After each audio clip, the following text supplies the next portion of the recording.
Buenas tardes, mis hermanos, Dios los bendiga. ¿Cómo se encuentra el día de hoy? ¿Bendecido? Amén. Pues vamos a continuar con este servicio y vamos a dar inicio a muchas gracias, mi hermano, Dios lo bendiga. A la palabra del día de hoy. ¿Sí trae su Biblia? Amén. Acompáñame ahí en su Biblia, vamos a Santiago. Santiago, capítulo 3. Vamos a leer en el capítulo 3, del versículo 13 al versículo 18. Amén, ¿estamos ahí todos? ¿Sí me sigue? No lo esperamos a que llegue ahí.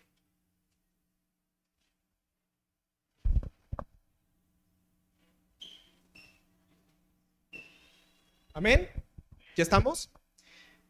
Santiago 3, del 13 al 18, dice la palabra del Señor. ¿Quién es sabio y entendido entre vosotros? Muestre por la buena conducta de sus obras en sabia mansedumbre. Pero si tenéis celos amargos y contención en vuestro corazón, no os jactéis ni mintáis contra la verdad. Porque esta sabiduría no es la que desciende de lo alto, sino terrenal, animal, diabólica. Porque donde hay celos y contención, ahí hay perturbación y toda obra perversa. Pero la sabiduría que es de lo alto es primeramente pura, después pacífica, amable, benigna, llena de misericordia y de buenos frutos, sin incertidumbre ni hipocresía. Y el fruto de justicia se siembra en paz para aquellos que hacen la paz. Amén. Vamos a orar. Bendito Padre, bendito Señor, le damos gracias por esta tarde, por esta posibilidad que usted nos da en este domingo de estar aquí reunidos para poder ir a la palabra, Señor, a su hermosa palabra. Yo me pongo en sus manos para que usted me use, Señor. Yo quiero ser ese instrumento en sus manos para que todo lo que salga de mi boca, Señor, sea para el crecimiento y la edificación de esta congregación, de su iglesia, de la vida espiritual de mis hermanos, Señor. Así también yo le pido, Señor, que todo aquello que estorbe para ese propósito, que usted lo quite, Señor, de mi boca. Yo me pongo en sus manos, bendito Padre, en el nombre de su Hijo Jesucristo. Amén y amén. Bueno, pues continuamos con esta serie que estamos llevando de la carta de Santiago. En alguna de nuestras Biblias, ¿verdad?, que traemos, viene como encabezado en esto que comenzamos a leer, la sabiduría que viene de Dios, ¿verdad?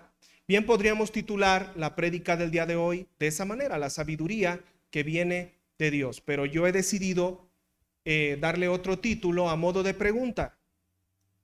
¿Hay algún sabio entre nosotros? ¿Usted considera que hay algún sabio entre nosotros? ¿Usted se considera sabio? Bueno, pues es una pregunta que no me la conteste a mí, ¿verdad? Contéstesela usted mismo, en introspectiva. ¿Realmente soy sabio? ¿Hay sabiduría en mí?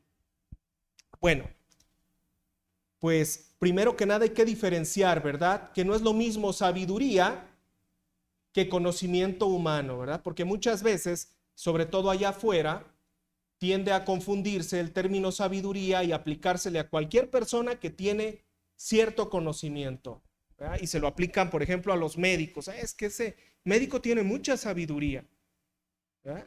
Y lo aplican al conocimiento sobre su materia, ¿verdad?, sobre su estudio. Y se le aplica a muchas personas, pero no podemos confundir sabiduría con conocimiento, ¿verdad?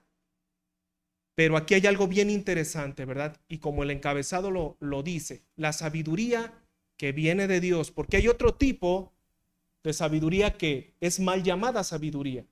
porque es movida por la maldad. Y esa es la sabiduría, ahí sí puede aplicar, la que existe allá afuera, ¿verdad? Que muchos llaman perspicacia, ¿verdad? O le dan algunos otros títulos, pero no es una sabiduría que viene de Dios. Pero bueno, continuamos con la serie que estamos llevando sobre la carta de Santiago, Santiago el hermano del Señor Jesucristo, ¿verdad? Lo vamos a volver a mencionar. Se acuerda que había un Santiago que era el apóstol, pero este Santiago que escribió esta carta es el hermano del Señor Jesucristo, ¿verdad? O medio hermano. Bueno, ya hemos mencionado varias veces que esta carta es muy especial precisamente porque es muy aplicable a la vida de la iglesia y de la congregación. Es como si Santiago conociera o describiera los problemas y las malas actitudes que se presentan dentro del pueblo de Dios aún en nuestro tiempo. Inconstancia, ira, favoritismo, contradicción, mal uso de la lengua. ¿Se acuerdan? Hace 15 días hablamos sobre el mal uso de la lengua y tocamos algunos puntos, ¿verdad? Como la murmuración o los chismes. Son temas actuales, pero que han sido actuales a lo largo de la historia de la iglesia. No se inventaron o no nacieron en esta generación. Estas características de mala actitud siempre han existido, mi hermano, siempre desde el comienzo. Y con esto no quiero decir que podemos justificarnos, ¿verdad? Diciendo, pues ellos eran, nosotros también podemos ser. No, no es para justificación. No podemos excusarnos diciendo, ¿verdad? Es que no fuimos ni los primeros ni los últimos en tener este tipo de errores o de malas actitudes.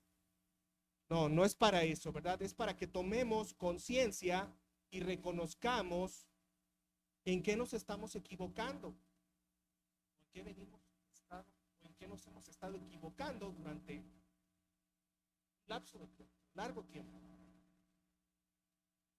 Bueno, vamos a abordar el tema, ¿verdad? Santiago continúa su carta con la siguiente pregunta: ¿quién es sabio y entendido entre nosotros? ¿Quién es sabio y entendido? Y después él mismo responde, ¿verdad? De una manera irónica, que si existe alguno, pues que lo demuestre con su vida. ¿Existe alguno sabio aquí?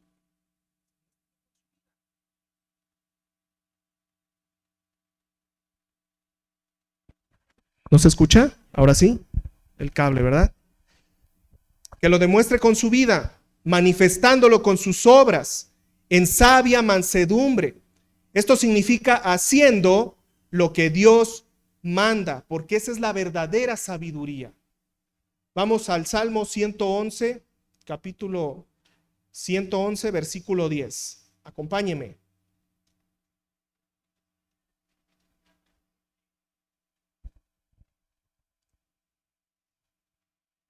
¿Qué dice el Salmo 111, 10?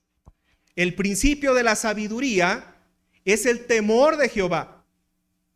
Buen entendimiento tienen todos los que practican sus mandamientos. Su loor permanece para siempre.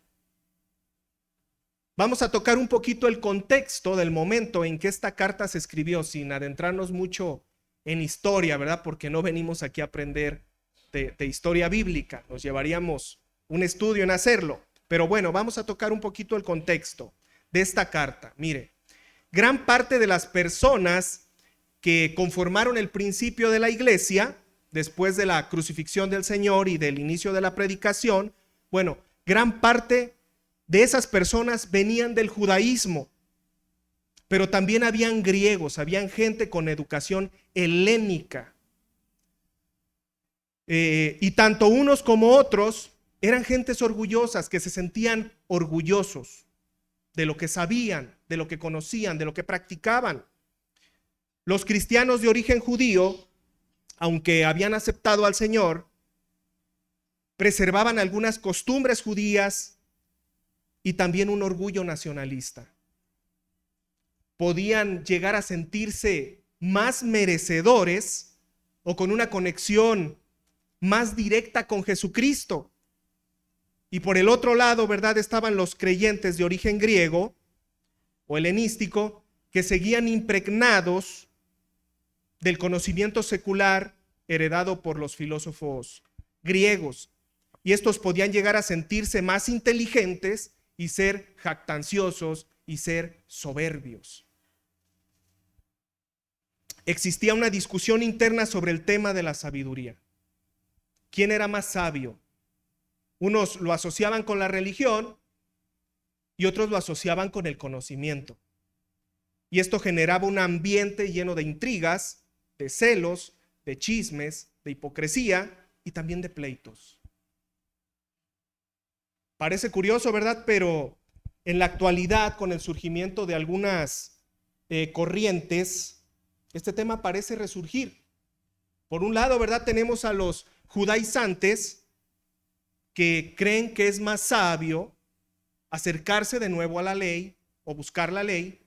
Y por el otro lado, ¿verdad?, tenemos a los de la supergracia, que se creen más sabios por creer que ya no tienen nada que ver con la ley, que se tienen que desprender por completo y por lo tanto vivir una vida a su modo.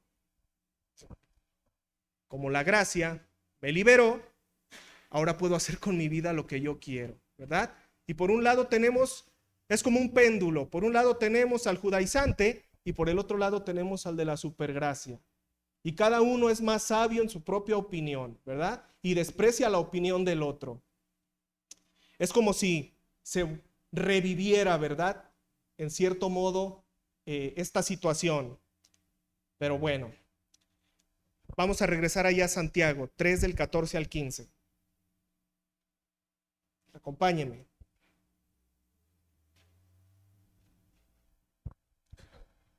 Amén.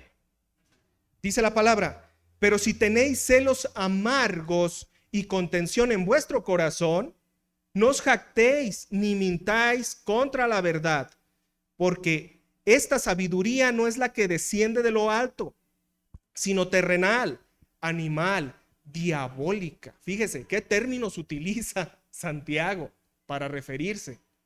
Son términos fuertes.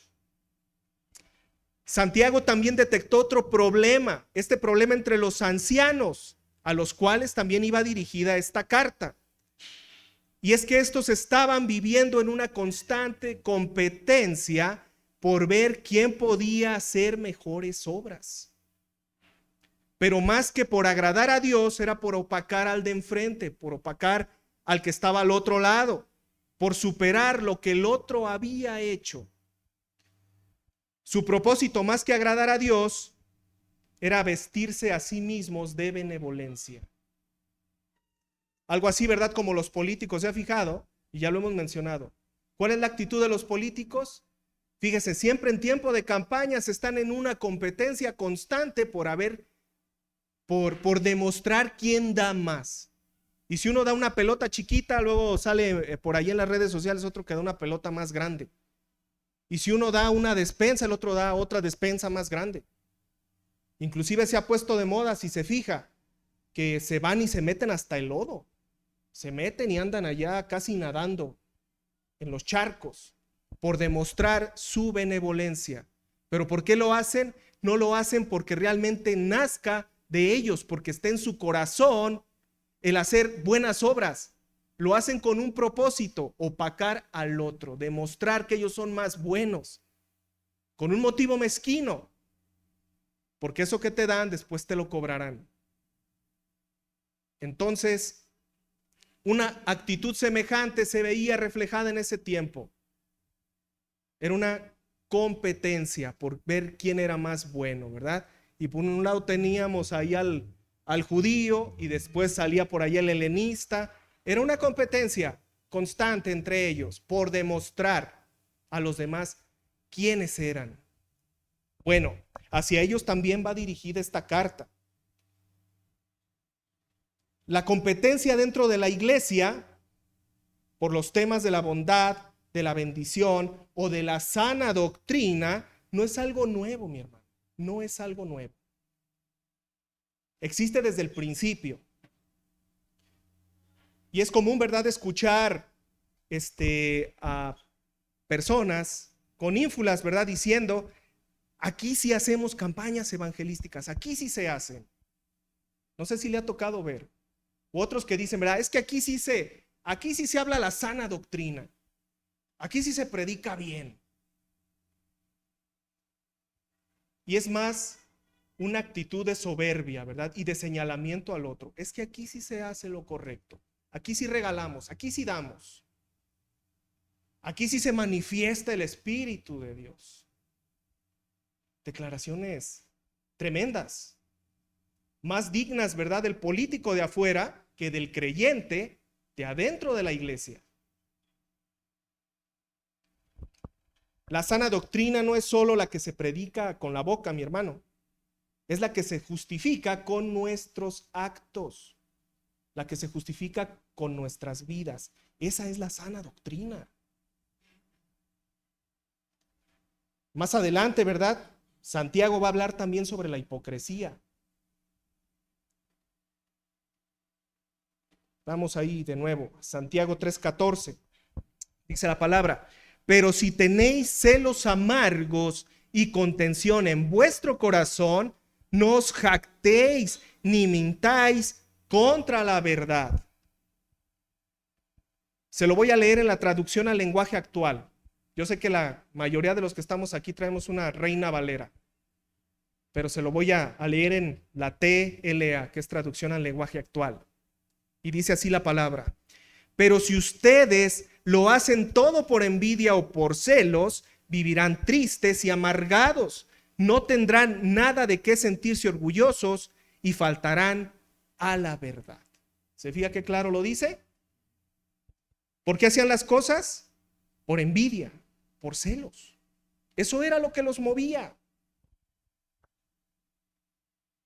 Mire, mi hermano, el efecto de hacer las cosas por competir es que no existe un gozo en ello. No existe un gozo. Quizás no las queríamos hacer o hasta las despreciábamos, pero tenemos que hacerlo por superar a otro. Tenemos que demostrar que somos mejores, que sabemos más, que nuestra posición es superior. El que vive en constante competencia es incapaz de sentir alegría por lo que tiene o hace en el momento. La competencia no le deja a mi hermano disfrutar lo que es, lo que tiene, lo que hace. No lo deja. Su mirada siempre está puesta en lo que su rival ya está haciendo para después usted poder superar. Es así. Vamos a Proverbios 14:30. Acompáñenme. Proverbios 14:30.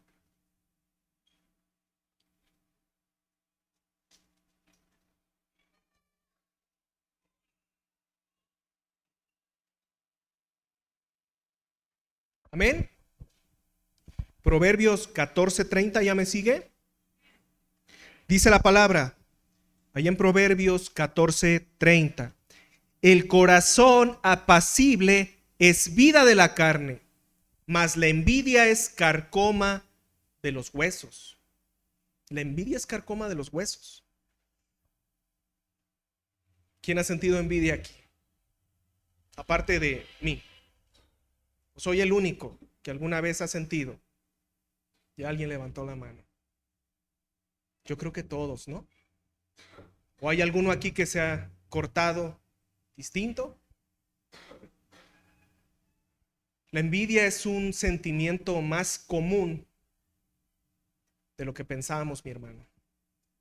Y es algo tremendo. Dice, el corazón apacible es vida de la carne, mas la envidia es carcoma de los huesos. Y la palabra envidia, que se utiliza aquí del hebreo rakab, que significa podrido o pudrición. Podrido o pudrición. La envidia y los celos son primos hermanos del odio, porque es lo que se demuestra. Cuando usted siente envidia, básicamente está odiando a la otra persona. Existe una conexión más que estrecha. Eso es lo que usted siente.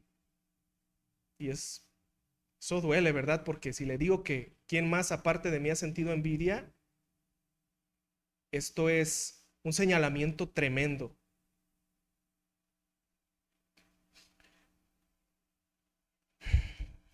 Eso es lo que se demuestra. Odio. No es una casualidad que la palabra envidia signifique podrido. La envidia, mi hermano, fíjese, la envidia puede podrir familias. Las divisiones entre los hermanos muchas veces son por envidia, mi hermano. ¿A quién quiere más papá? ¿A quién quiere más mamá? Y después surge la envidia. Y la familia comienza a podrirse. Es que a aquel lo trata mejor que a mí. Es que a aquel le dio más que a mí. Es que vea él cómo lo recibe a mí. Ni siquiera me abraza, ni siquiera me besa. Y aquel, velo. Y comienza la envidia entre hermanos y comienza a pudrirse el corazón. Lo podemos ver en las familias. Por envidia, mi hermano, y tengo que decirlo, desgraciadamente, se pudren congregaciones por envidia. Es que aquel hermano, mira, tienen favoritismo hacia aquel hermano, porque aquel hermano tiene dinero, porque aquel hermano tiene una posición, porque aquel hermano tiene un estudio. Y desde que entramos se ve la diferencia. O porque es familiar del líder, del anciano, del pastor, y comienza a podrirse la congregación. El corazón de los hermanos comienza a carcomerse. Pero ¿sabe qué? También nos pudre a nosotros internamente. La envidia nos pudre, mi hermano. Comenzamos sin darnos cuenta a convertirnos en agua amarga. Y los demás lo ven, lo perciben. Y de ahí vienen, ¿verdad?, otros efectos que también hay que tocar. De ahí pueden derivarse gastritis, infartos, cánceres, entre otras cosas. Por este mal sentir. Se fija, lo mismo que ocasiona el no perdonar, lo ocasiona también la envidia. Cuando usted no perdona, usted comienza por dentro a desgastarse.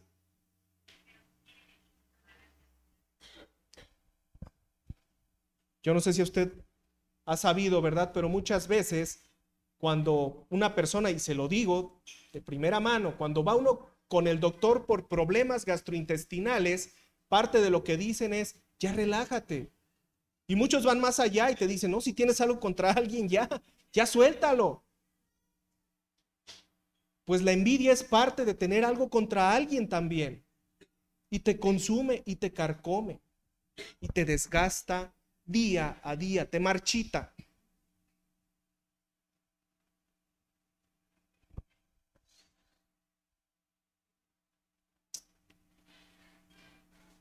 Como creyentes, mi hermano, la envidia, los celos y el odio pudre nuestra relación con Dios.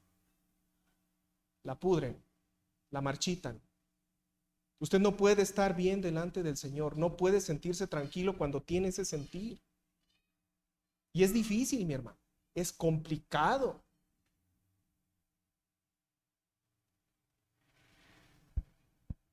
Vamos a Eclesiastés 4:4.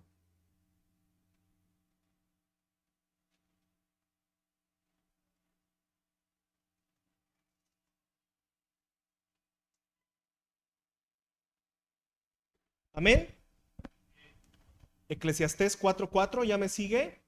Dice la palabra, he visto asimismo que todo trabajo y toda excelencia de obras despierta la envidia del hombre contra su prójimo. También esto es vanidad y aflicción de espíritu. El libro de Eclesiastés, mi hermano, nos habla de la insatisfacción de la vida debajo del sol. Ya mi hermano Octavio, ¿verdad? Hace poco, con él estuvimos llevando una serie sobre el libro de Eclesiastés. Y si usted se acuerda, ¿verdad? El libro de Eclesiastés precisamente nos habla de esa insatisfacción que se vive debajo del sol. Y precisamente eso significa la palabra vanidad, insatisfacción. Es como cuando utilizamos la expresión, ¿verdad? En vano, que dice, en vano fui a la escuela, en vano fui al trabajo, en vano hice esto, en vano hice aquello, ¿verdad? Es porque lo hizo, pero al final no sintió satisfacción. Sintió que no logró su objetivo. En vano lo hizo. La envidia es parte de esa falta de satisfacción en la vida. Y esto provoca aflicción de espíritu en aquel que lo siente. Cuando usted siente envidia, usted se siente afligido espiritualmente. Se siente apachurrado espiritualmente. Si no estoy satisfecho con mi casa, pues entonces envidio la de enfrente. Si no estoy satisfecho con mi carro, entonces envidio el de enfrente. Si no estoy satisfecho con mi familia, entonces envidio la familia del de enfrente. Estoy insatisfecho y espiritualmente estoy cabizbajo, deprimido. Es una depresión espiritual. Ese es un síntoma de una depresión espiritual, la envidia. Vamos a Salmos. Vamos al Salmo 73. Yo sé que, este Salmo. Yo sé que muchos nos hemos identificado con el salmista. Se lo aseguro. Si no se acuerda qué Salmo es, vamos para que lo recuerde. Vamos a leer el Salmo 73, del 1 al 3. Yo le recomiendo que lo lea en su casa completo. Pero hoy vamos a leer solamente del 1 al 3. ¿Me sigue? Amén. Dice la palabra: ciertamente es bueno Dios para con Israel, para con los limpios de corazón. En cuanto a mí, casi se deslizaron mis pies, por poco resbalaron mis pasos, porque tuve envidia de los arrogantes, viendo la prosperidad de los impíos. ¿Quién se ha identificado con el salmista? Yo creo que todos, ¿no? ¿O seré yo el único? Esta aflicción de espíritu fue la misma que pasó el salmista, para decir después que su posición era como la de una bestia delante de Dios. Y es precisamente, ¿verdad?, en este salmo donde se ve reflejado lo que en el mundo se llama sabiduría y la perspicacia del mundo. ¿Cuántas veces nos hemos preguntado por qué le va bien al malvado? ¿Por qué le va bien a ese que no tiene temor de Dios? ¿Por qué le va bien? ¿Sabe por qué? Precisamente por eso, porque no tienen temor de Dios y utilizan todo lo que tienen en sus manos para lograr un objetivo. Es lo que allá afuera se llama pragmatismo, ¿verdad? Y muchos hasta se llenan de orgullo diciendo, es un político pragmático. Una palabra que quizás para muchos es rebuscada. Pragmatismo es utilizar lo que tienes en tus manos para lograr un objetivo, sin importar lo que sacrifiques a quien pisotees en el camino.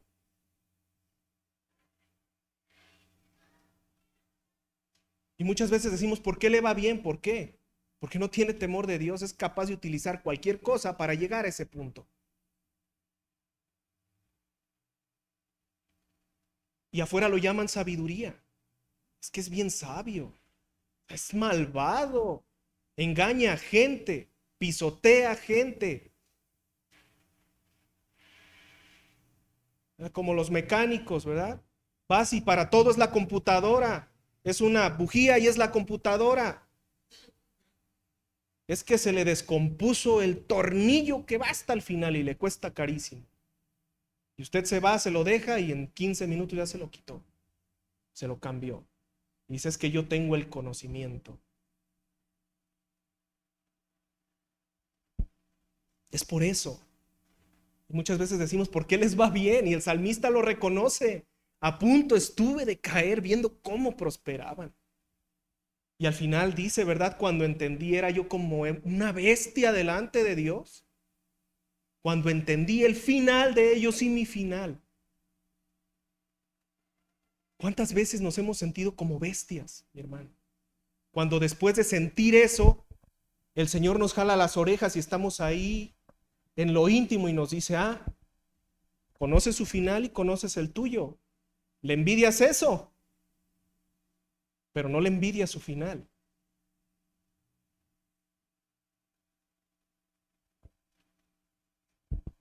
El salmista lo entendió.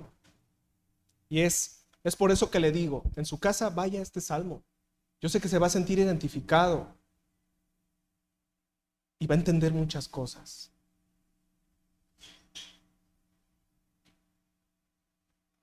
Vamos a regresar a Santiago 3, del 15 al 16.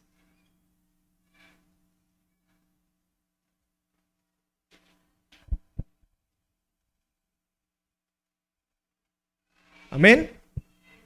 Santiago 3 del 15 al 16 dice la palabra: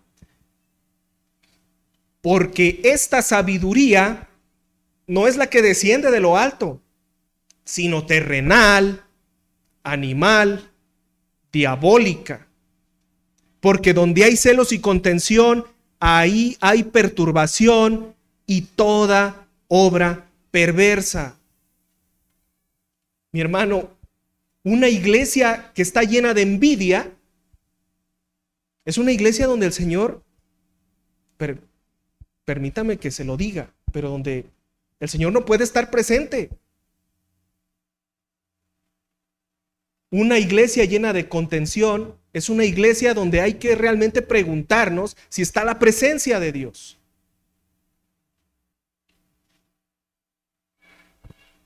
Lo que nos hace diferentes, mi hermano, y esto lo voy a aplicar a todos, lo que nos hace diferente de los animales es la conciencia que Dios nos ha dado. Cuando venga a usted, ¿verdad?, alguien que por ahí ponga en entredicho que por qué nosotros somos superior a los animales, que si todos somos creación de Dios, pregúntele si los animales tienen conciencia. Lo que lo hace a usted distinto y le da ese plus como creación de Dios es la conciencia que Dios le dio. Porque Dios es un ser consciente y creó seres conscientes. Eso nos hace diferentes a los animales. Somos capaces no solo de saber, sino de entender, de analizar y de obrar conscientemente. Si se fija, entre los perros, entre los gatos o el animal que usted me diga, existe una competencia basada en la naturaleza primitiva de alimentarse, de procrearse, de marcar territorio. ¿Qué dice Santiago? Porque esta sabiduría no es la que desciende de lo alto, sino es terrenal, animal. Sabiduría animal, basada en los instintos. Diabólica. Los animales viven peleando por quién tiene más terreno para satisfacer su naturaleza animal. Las guerras, los asesinatos y muchos actos violentos se derivan de la envidia, de querer lo que el vecino tiene. Es que no me alcanza mi territorio, te voy a declarar la guerra para quedarme con otro territorio. Es que no me agrada lo que tengo, pero tú sí lo tienes, entonces ahí voy por ti. Agárrate, te lo voy a quitar. Se vive peleando por terreno. Hay guerras, asesinatos, actos violentos. propósito, ¿verdad?, de esa sabiduría terrenal, animal, diabólica. Y sabe que eso le agrada al diablo. Por eso dice que es diabólico, porque eso le agrada al diablo. Seguro hasta se carcajea cuando lo ve a usted con ese tipo de actitudes. Hay muchos ejemplos, mi hermano. Hay muchos ejemplos históricos de lo que puede acarrear, ¿verdad? Hay muchos ejemplos históricos y bíblicos de lo que ocasiona la envidia. Cuando nos vamos al huerto del Edén, ¿qué era lo que quería la mujer? ¿Quería la qué? ¿La sabiduría de quién? De Dios, el conocimiento de Dios. ¿Y eso la motivó a qué? A tomar ese fruto, ¿verdad? Que muchos dicen que es una manzana, no nos dice que es una manzana, pero eso la motivó a tomar el fruto. Quería tener la ciencia de Dios. Y nos vamos más para adelante y vemos a Caín y Abel y vemos el asesinato de un hermano hacia su hermano. ¿Por qué? Por envidia. Porque su hermano llevó algo mejor a Dios y Dios le correspondió y lleno de envidia lo mató. Y después vemos al reino de Israel dividido por envidia. ¿Se fija? Y esa envidia ocasionó la caída del reino total. Y después nos vamos al Nuevo Testamento y ¿qué vemos? Al Señor Jesucristo envidiado por los religiosos, por los fariseos, por los seduceos, por los maestros de la ley y los escribas. Y tanta fue su envidia que gritaron: crucifícalo. Y lo llevaron a la cruz.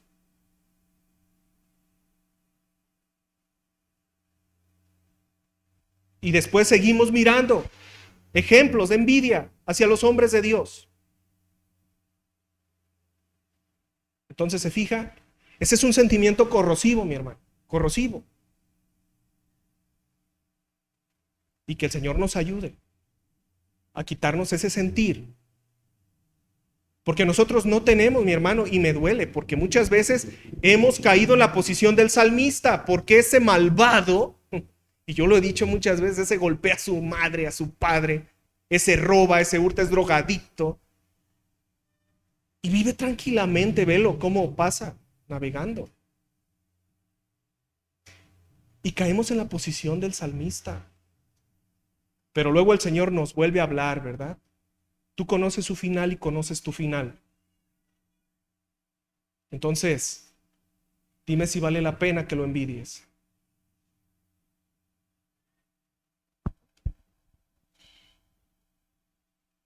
Dice, de nuevo lo voy a repetir, Santiago 3:16, porque donde hay celos y contención, ahí hay perturbación y toda obra perversa.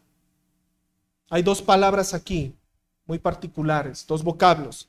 El primero es contención, eritzeia, del griego, que significa contienda, división, intriga. El segundo es perturbación, que significa inestabilidad, confusión, desorden. Aterrizándolo en la iglesia. Una iglesia en la que hay contención y perturbación es una iglesia que está llena de contienda, de división, de intriga, que es inestable y que está en desorden.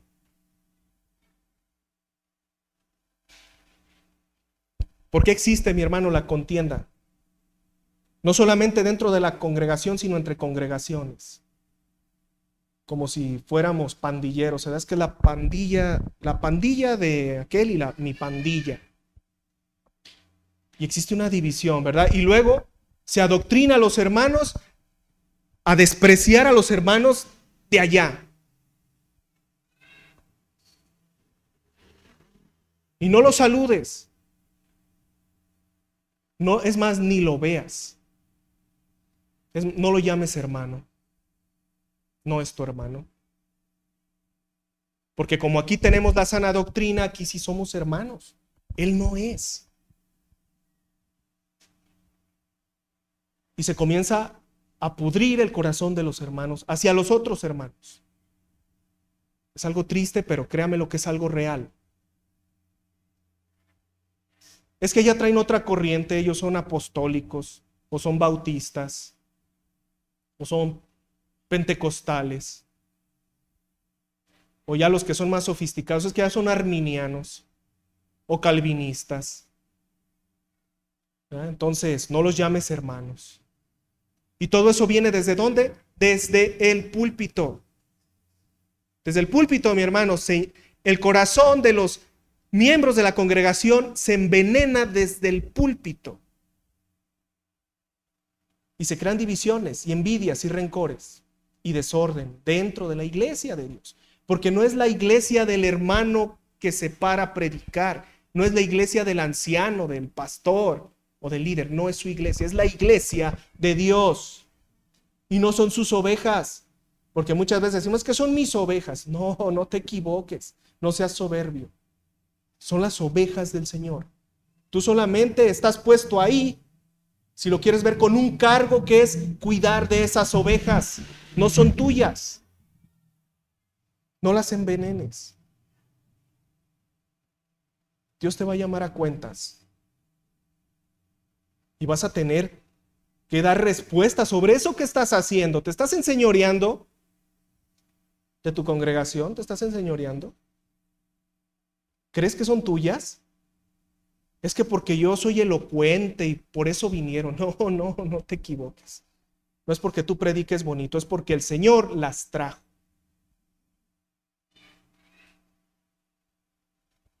Entonces muchas veces desde arriba se provocan este tipo de sentimientos dentro de la iglesia, mi hermano.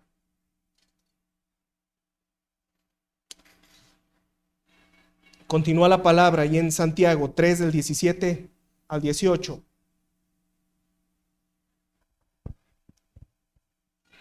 Acompáñeme, ya casi terminamos. Amén. Dice la palabra ahí en Santiago 3 del 17 al 18. Pero la sabiduría que es de lo alto, ahora sí, vamos a la sabiduría de a de veras. La que es de lo alto es primeramente pura, después pacífica, amable, benigna, llena de misericordia y de buenos frutos, sin incertidumbre ni hipocresía. Y el fruto de justicia se siembra en paz para aquellos que hacen la paz. ¿Cómo estamos sembrando, mi hermano? ¿En paz? ¿Cómo se puede sembrar en paz si estamos en discordia? Si estamos en envidia. No va, ¿verdad? Hay una contrariedad ahí. El Señor nos manda a sembrar en paz, porque somos de paz. Entonces vemos que la verdadera sabiduría está enmarcada. ¿Por qué? Porque es desinteresada. No es como la del mundo, porque la sabiduría que pregona el mundo es con un interés, buscando algo a cambio. La sabiduría que viene de lo alto es desinteresada, es sin hipocresía, no con dobles caras, es siendo sinceros. Está llena de bondad, de misericordia. Bienaventurados los misericordiosos, porque ellos recibirán ¿qué? Misericordia. Pero a veces somos bien tremendos, somos los jueces más duros de nuestros propios hermanos. Y a veces, ¿verdad? Se nos olvida que si el hermano cometió una falta, el Señor ya se la perdonó, pero yo no se la he perdonado. Yo paso a ser un juez más tremendo que Dios. Llena de bondad, de misericordia, de sacrificio del derecho propio, mi hermano. No, es que ¿cómo? Es que ya dicen que primero tengo que amarme a mí mismo, porque si no me amo a mí mismo no puedo amar al otro.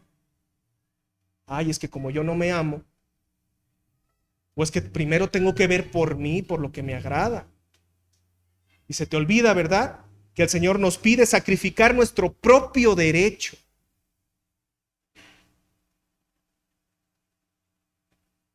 No queremos sufrir, ¿verdad? Y nos gustan muchas veces las corrientes estas que nos invitan, ¿verdad?, a sentirnos bien.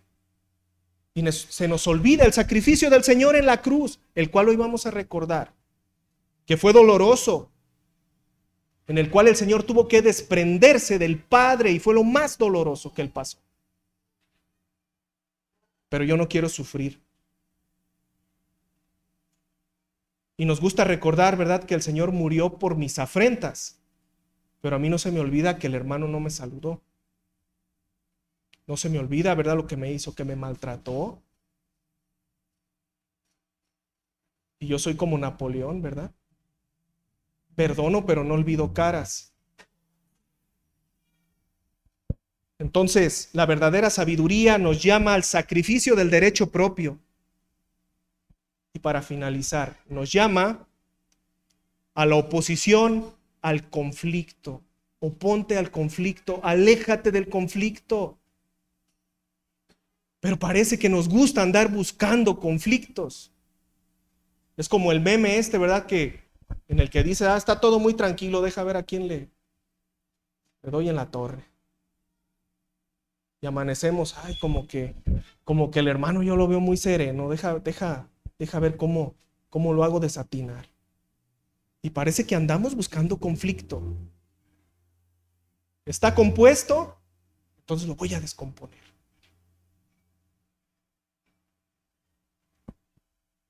Eso va en contra de la sabiduría que viene de arriba, mi hermano. Porque si yo tengo esa sabiduría y veo que ahí hay un punto de problemas, si no voy a ayudar a que se calme, si no voy a orar, pues mejor me retiro, mi hermano, mejor me quito de ahí. No, ¿verdad? Pero yo soy como de esos de la lucha libre, como el Tirantes, ahí voy para allá. Entonces, mi hermano, vemos, ¿verdad?, cómo es bien interesante esta carta de Santiago. Y toca varios puntos, ¿verdad? Nos habla de la sabiduría, pero también nos habla de la envidia, nos habla de los celos. Y le digo, yo no sé si soy el único, a lo mejor yo soy el único que anda navegando a veces con ese tipo de cosas y va delante del Señor. Digo, Señor, ayúdame. Tú sabes, Señor, que a veces de manera inconsciente digo, mira, pues este es bien tremendo. ¿Cómo le va bien si es bien tremendo? Ya desde ese momento, ya hay algo mal ahí. Y a veces hasta, créamelo, mi hermano, he llegado hasta a llorar. Pues sí, Señor, ¿por qué yo aquí así? ¿Y por qué él allá así? ¿Por qué? Y la respuesta es siempre la misma que se le dio al salmista. Y en la intimidad el Señor me contesta y me dice, ¿de veras te estás tan mal? ¿No te has dado cuenta lo que tú tienes y lo que él no tiene? Si siempre dices, ¿verdad?, que lo tuyo es eterno y lo de él es pasajero, entonces no te la estás creyendo. Entonces, pues que el Señor nos ayude, mi hermano, porque créamelo, ese es un sentir bastante común. Y el que diga que no lo ha sentido o que no le llega, pues felicidades, mi hermano, usted ya está en otro plano. ¿Verdad? Pero que el Señor nos ayude, ¿verdad?, a superar todo esto. Vamos a orar. Bendito Padre, bendito Señor, le doy muchas gracias. Póngase de pie, mi hermano, póngase de pie. Vamos a orar.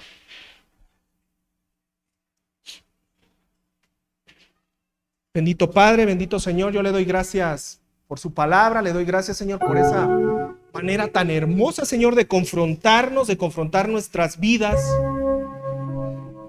de hacernos ver en qué estamos fallando, Padre. Yo le pido, Señor, que nos ayude a no quitar la mirada de usted. Que usted nos ayude, Señor, a desatarnos, Señor, del mundo. Yo sé que a veces es difícil, Padre, porque pasamos por situaciones complejas y nos cuestionamos. ¿Por qué al malvado le va bien? Pero no lo analizamos con su palabra, Señor, y no nos damos cuenta del final que a ellos les espera. Yo le pido, Señor, por esta congregación, le pido, Señor, por su iglesia, para que usted la siga levantando. Y también, Señor, yo le pido por cada hermano que se pare, Señor, en este púlpito, que usted ponga temor, Señor, que no creemos, Señor, una división entre los hermanos, que no se nos olvide